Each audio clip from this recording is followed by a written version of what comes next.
நேற்று விமானப்படை விமான சாகச நிகழ்ச்சியில் 5 பேர் உயிரிழந்து இருக்காங்க.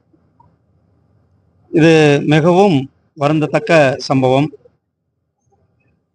அதாவது தமிழ்நாட்டில் ஒரு 20 வருடத்திற்கு 21 வருடத்திற்கு பிறகு சென்னையில் ஒரு மிகப்பெரிய விமான தினத்தை முன்னிட்டு இந்த விமான ஷோ ஆனது நடைபெற்றது.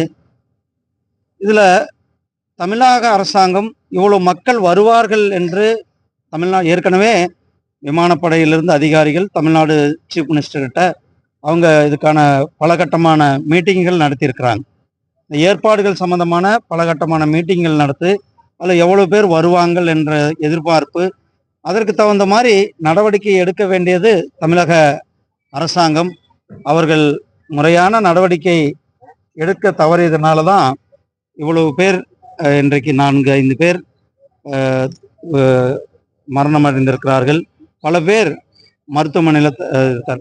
ஒரு தகுந்த முன்னேற்பாடுகளை செய்திருக்க வேண்டும். ஏன்னா மெரினா பீச் என்பது கடற்கரை ஒட்டி வெயில் அதிகமாக இருக்கும். 36 டிகிரி செல்சியஸ் வெயில் நேற்றுக்கு இருந்திருக்கின்றது.